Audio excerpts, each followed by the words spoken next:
for fuck's sake. Gregg Berhalter, what are you doing here, man? Yeah, sorry to bother you again, Jake. It's just, you did such a good job on that other video where I asked you about our number 9s and who we should take to the World Cup qualifiers. I've written down everyone in my notebook who I should bring to the World Cup, but I just can't whittle it down to the 26 roster. So can you please help me this one more time, please? Are you serious?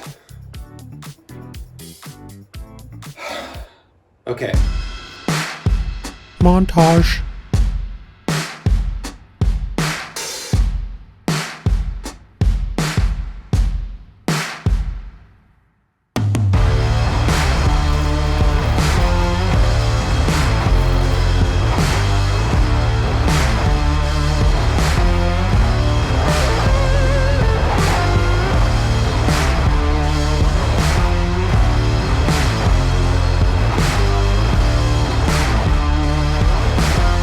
Today we're talking about the 26 players that I think we should bring to Qatar.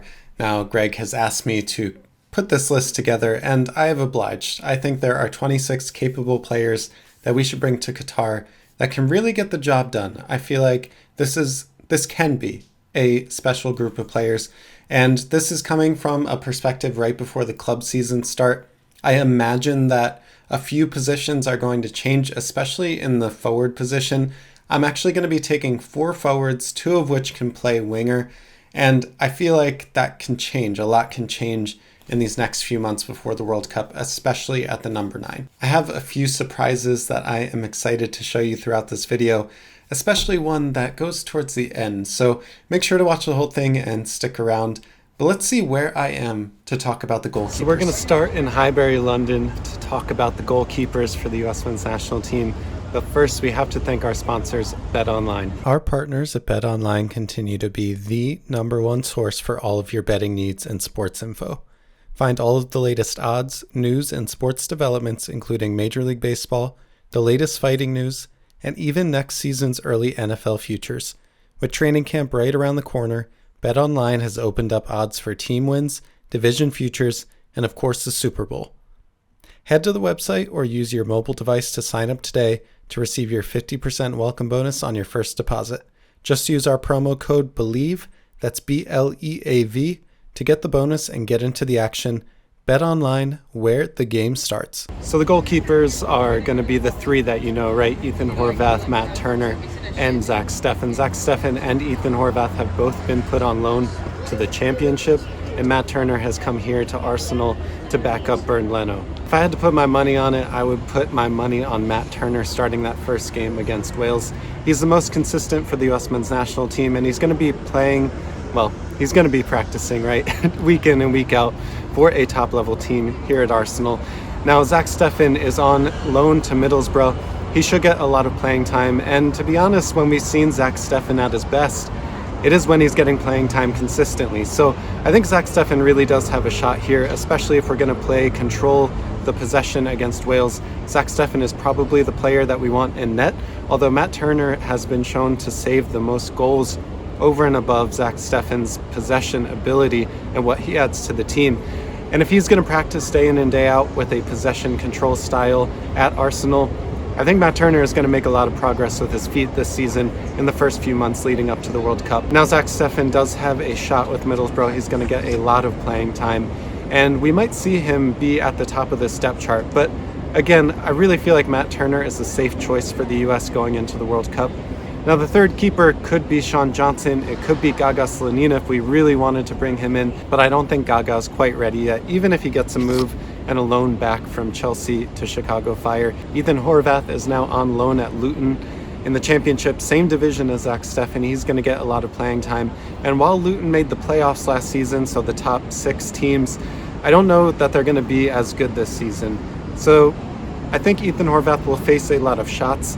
If we put it like this, right, Matt Turner is going to save the most goals for the US. He's the most consistent goalkeeper. Zach Steffen is the best with his feet, and if we play a possession game, he might be the best to start in those matches. But Ethan Horvath kind of has good to above average skills in both of those, and he's come up in huge moments for the US. I mean, that penalty save in that Nations League final against Mexico in the dying moments of extra time, that will never be forgotten by the US faithful. So I think Ethan Horvath, as much as I would love to see Matt Turner, Zach Steffen, we are in good hands, right? If Ethan Horvath gets great playing time, if he does well with those minutes, and he's just the best informed keeper getting the most time, he can play, right? He's going to be a good option for the US team. So that's it for the goalkeepers. Let's go on to our center backs. All right, guys, don't worry about the jersey. It's the one that I thought fit the most for this position that we're going to be talking about. But I promise you that for me, Aaron Long is not on the center back roster, but I do think he will sneak in on Gregg Berhalter. So I'm going to rep the Red Bulls. I love Aaron Long as a player, but I don't think is USMNT quality. Now I'm going to bring 5 center backs, 2 of which can play as fullbacks, because as we've seen, the fullback position and especially the backup left back is not set in stone right now. So the 5 center backs that I'm going to be bringing, let's start with the first one, Walker Zimmerman, someone that is playing in MLS consistently incredible for the US team. Obviously, we'd love to see our best players playing in Europe, but for me, Walker Zimmerman has showed enough on this US team to play a part in it. And for me, if I'm starting a match in the World Cup tomorrow, Walker Zimmerman is probably one of my starting center backs. Now, the person that I would pair him with is someone that is going to be getting Premier League experience this season, and that is Chris Richards, the player that has made his move from Bayern Munich in the Bundesliga to Crystal Palace in the Premier League. Chris Richards is our highest ceiling defender right now. I really feel like this move is going to do wonders, not just for him, but for our squad in the World Cup. We know that center backs and goalkeepers usually reach their prime in later years. So for me, that just says that Chris Richards still has 8 or 9 years to get even better than he is right now. I love his hunger. I love his ability on the ball. I love his chance creation. Even though it doesn't always come off, he is at least trying to break lines and get through the defense. Chris Richards can be a complete center back, but because he's so young and relatively inexperienced, he's not quite there yet at the level. But if I'm looking at the center backs that are available for the US men's national team going into the World Cup, it's going to be Walker Zimmerman on the right and Chris Richards on the left. Now, the 2 main backups that I have for them is a player that started in the Premier League a few seasons ago, didn't start in games, but he started in a team that was in the Premier League, and he has made his move to Celtic. That is Cameron Carter-Vickers. I thought Cameron Carter-Vickers, CCV, showed really well in the summer friendlies against Morocco and Uruguay. He had incredible passing, laser focus, and he was physical enough to get the job done at center back. So I feel like he's setting himself up really well. If he stays healthy, gets a lot of playing time on a team that is going to be stronger. So he's going to be trying to break lines, break down teams. And when I look at Wales and Iran in our group stage, Cameron Carter-Vickers could potentially have a big part to play in that. Okay, the 4th center back is someone, this is going to be the player that Greg would take as Aaron Long, but I am going to take someone that Greg definitely won't bring, and that is John Brooks. I really feel like John Brooks is too good to not bring to this World Cup, and especially when it's looked at in the lens that this team is so young, that if we bring John Brooks and DeAndre Yedlin, those are the only 2 players that have ever had World Cup experience in this US national team.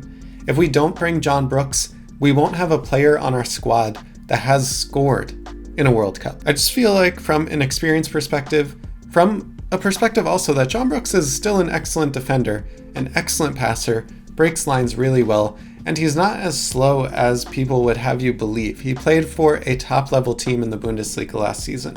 Now, he is a free agent, so depending on where he lands, I think Turkey is rumored right now. We'll see how that move goes, but as of right now, I still feel like there's not 4 center backs better than John Brooks in the US pool. Now, this 5th center back, again, I wouldn't bring 5 unless we were given the 26 roster, which we have been, thankfully. It's going to be Eric Palmer-Brown. Now, this is a young player that still needs a lot of time to develop and maybe isn't quite there at the level of the other 4 center backs we talked about, but he has incredible potential to add value to this team. And I really felt like his value and his determination gained trust with Greg, especially at the Azteca when we put in Eric Palmer-Brown to help out close our draw at 0-0.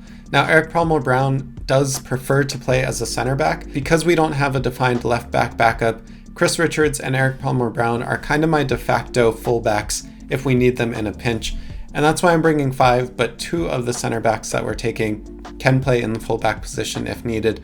So again, the 5 center backs that I would be taking to Qatar are John Brooks, Walker Zimmerman, Chris Richards, Eric Palmer-Brown, and Cameron Carter-Vickers. Now let's talk about the fullbacks. I am bringing 4 fullbacks to Qatar. Obviously, the center backs can fill in a pinch, but for me, this is an area of strength if everyone can stay healthy and play 270 minutes in the group stage. Now, at right back, obviously, I gotta go with Sergiño Dest. This is one of the most exciting players for the US. I still can't believe that he picked the US over Netherlands. He's gonna go down along with Yunus Musa as a player that 5-10 years from now, we can't believe that this happened to us. We can't believe how fortunate we were to be graced by the football gods, by the soccer gods, of Sergiño Dest. And he is going to be my right back, no questions asked. Now, at left back, my starter is obviously Antonee Robinson. I think this is basically 100% agreed on from Greg all the way down to USMNT Twitter. Jedi is going to be back in the Premier League again, so while we have Chris Richards at Crystal Palace, we'll also have Tim Ream and Jedi at Fulham. I'm not bringing Tim Ream, but Jedi is still young enough. He's still got tons of room to grow, but he's also just so dynamic as a left back, gets up and down the pitch. He's going to really cause problems for teams when he can overlap with Christian Pulisic on the left side, and potentially if we stay in a lower block against England, he's fast, man. He's fast. He can get the job done in a counter-attacking team as well. And we'll probably see that more often with Fulham. I mean, they're not going to be as heavily invested as other clubs in the Premier League. So for me, he might get the chance to show his chops as a counter-attacking fullback at Fulham this season. Okay, so we had Sergiño Dest on the right, Antonee Robinson, Jedi on the left. The right back position, number 2, I'm giving it to DeAndre Yedlin. I'm not just giving it to him because I think he's a good enough player. I think he is very versatile in games where we can bring him in, whether it's to lock down a defense or maybe to provide a little bit more stability than Sergiño Dest gives you on the right. DeAndre Yedlin has had his time in the sun when he was bombing up and down the pitch. It seems like now, at the age of 29, he's a bit more focused on his defensive game. I also talked a little bit about John Brooks and DeAndre Yedlin being the only players with World Cup experience.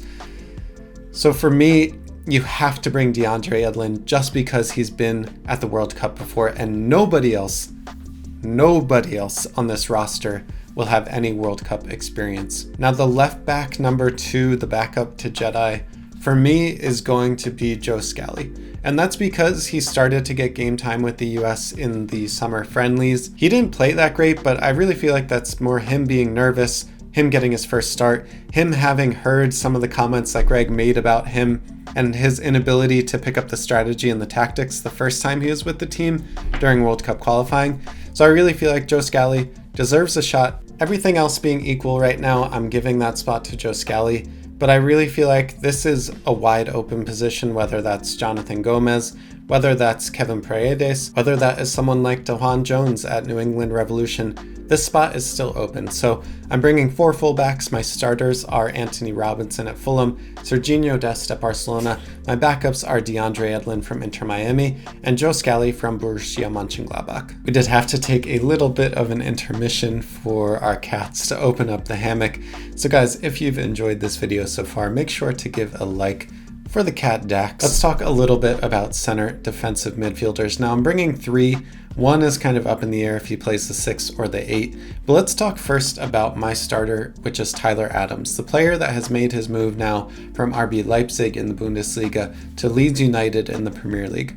Very much similar to Chris Richards, a young player that is dynamic, aggressive, and just he's got that dog in him, you know? Tyler Adams is one of my favorite players. I'm a Red Bull fan from birth, growing up in New Jersey, and I followed Tyler Adams since he was 16 years old, scoring against Chelsea in a friendly at Red Bull Arena. One of my favorite players, and I am so excited to see what he can do, not just in the Premier League, but against the world's best in the World Cup. He is absolutely my starter at the number 6 position. He could probably work a little bit more on his progressive passing, but honestly, if we play with Weston McKennie and Yunus Musa as his partners, or maybe even Gio Reyna as an 8 or a 10, he doesn't necessarily need to be a great passer to be effective for this team. Tyler Adams is my number 6 that's starting. His backup is going to be LAFC's Kellyn Acosta.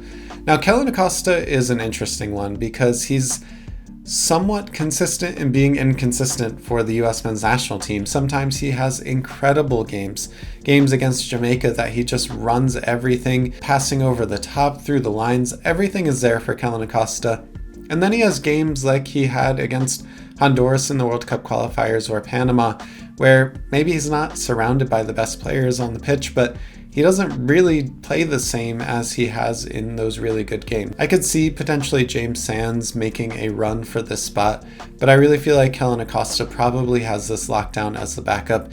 And personally, I don't really mind Kellyn Acosta being a part of the 23-man roster on game day, just because he is a set-piece specialist, and we don't really have many of those for our team. So if we're chasing the game, or if we just need someone to take advantage of corners and set pieces if we're getting fouled a lot near the box, Kellyn Acosta is actually a really good option to have on the pitch. Gianluca Busio is my number 3 center defensive mid. You might see him more as an 8, but I just think the way that he can potentially run the game as a metronome for the rest of the team.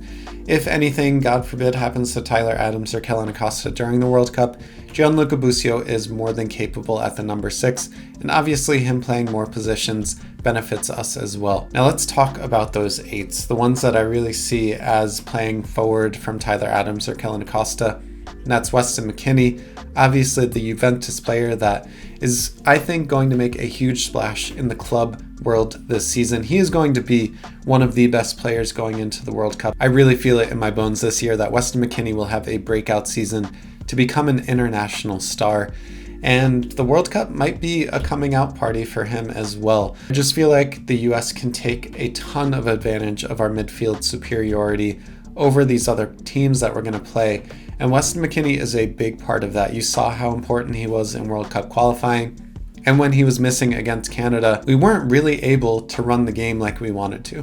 So I really feel like Weston McKennie is absolutely a must-have in our lineup as a number 8. Now next to Weston McKennie, I am putting Yunus Musah, someone that right now I don't think a lot of us really appreciate the magnitude of what it meant for him to commit to the US. But a few years down the road, 2026 and beyond, we will be looking back at that moment and just thanking our lucky stars that Yunus Musah is a US men's national team player.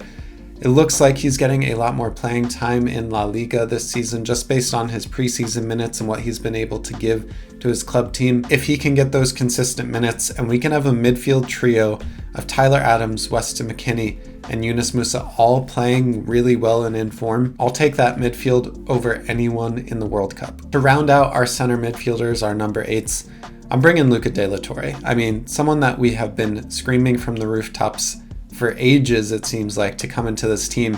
Just started to build some momentum at the later end of the World Cup qualifying stages, and then through the summer friendlies, signed with Celta de Vigo in La Liga. He's been getting some minutes in preseason. So if he can get minutes, if he can continue to improve, he is on an incredible trajectory to be a great squad player for the US men's national team.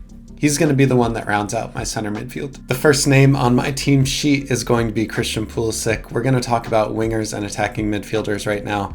The person that leads that group, the person that leads that line for the US men's national team has to be Christian Pulisic, the Chelsea man. Currently, the transfer window is not over yet, but currently Christian Pulisic will be a Chelsea player, the number 10 in Premier League this season. Christian Pulisic seems to be getting back more to his dynamic self, able to be dribbling by players, using his speed and agility just a little bit more, something that we saw at Dortmund but haven't really seen during the Chelsea years. So hopefully Christian Pulisic can stay healthy. There's a lot of attacking competition in the Chelsea squad for that front three, so maybe it's a blessing in disguise just having good fitness into the World Cup where he can play a really important part for the US. I mean, our number 9s aren't scoring, so we really need Christian Pulisic, and my pick to partner at right wing, Timothy Weah, to come through and score some goals.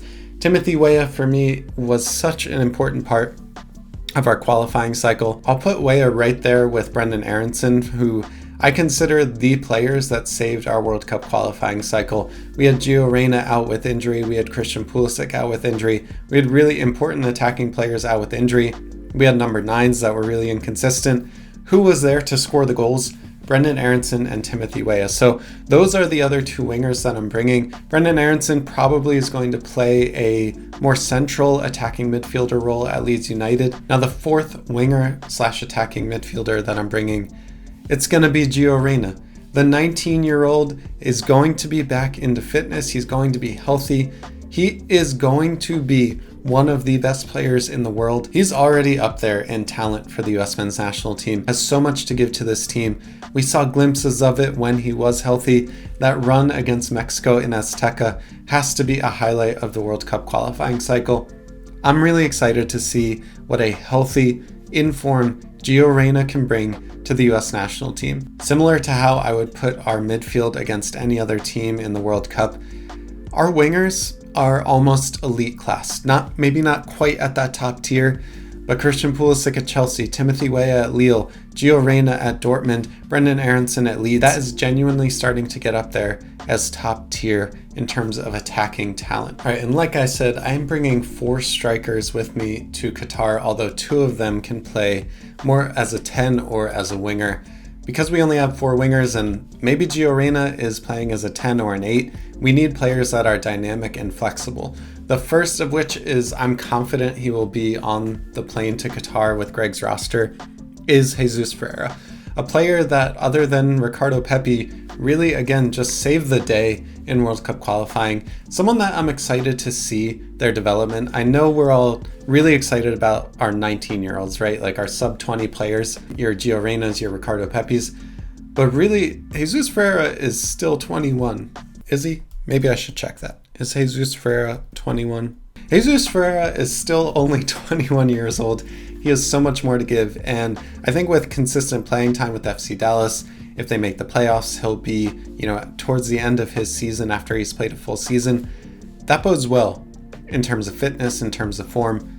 I hope to see the best of Jesus Ferreira, and I think because I'm bringing some more physical attackers with me, the next 2 that I'll talk about, Jesus Ferreira for me is going to be the one that I think can play a bit more vertically, someone that's going to be playing behind the defense a little bit more. He's also able to check to the ball, has a great first touch, can pass, he has range there, so he's a very dangerous attacker to defend against. Now the next 2 I'm kind of going to group together because I think this is where the competition really is. I'm personally right now bringing Haji Wright and Jordan Pefok, and that's because we are going to play some teams that will bunker against us. And maybe bunker isn't the right word, but Iran and Wales are both going to play a little bit more defensively in a lower block. And personally for me, the way that I feel we can beat those teams is play in our attacking third, move the ball around, and have a very physical striker in the center of the box waiting for the ball. Pefok has made his move to Union Berlin in the Bundesliga. Hopefully he has a few goals by the time the World Cup rolls around. Haji Wright has made a permanent move to the team that he was on loan last season in Turkey, Antalyaspor. Some players that could compete for this spot over the next few months is Josh Sargent at Norwich or Daryl Dike at West Bromwich Albion. I have a lot of confidence in Daryl Dike going into the season. I feel like he can take one of those 2 spots as well. Now if we just stop right there for a second with Pefok and Haji Wright rounding out our striker core, that brings us to 25 players. Now I'm going to do something a little bit crazy, and we're headed back to the Emirates. All right, we are back at the Emirates in Highbury, London, to give the surprise 26 player. Who's going to be that 26 player on the roster? I'm picking Folarin Balogun. He is a tri-national, has the ability to choose England or the United States, and I just feel like if we have an extra roster slot, we need strikers that are going to be in form. Right now, currently, Folarin Balogun, as I record this, is still on the Arsenal roster. He might be loaned out, but I really feel like if we have a spot, kind of like how we gave Julian Green the spot in the 2014 World Cup, and I mean, he came up big. I will always be a proponent that Landon Donovan should have been in that spot, but Julian Green came in against Belgium, scored that goal. If we needed a dynamic striker that can also play on the wings, Folarin Balogun is my pick to get the 26 slot and get him committed to the US national team. Now there is one more surprise in this video, and that is that I've gone through a simulation of the World Cup group stage dozens of times in Football Manager. So if you want to hear how I would bring this 26-man roster, all of the tactics and strategies that I would employ specifically against each team in our group stage, make sure to stick around and watch this video next. Thanks everyone for watching. I'll see you next time on It's Called Soccer. Peace. Bye.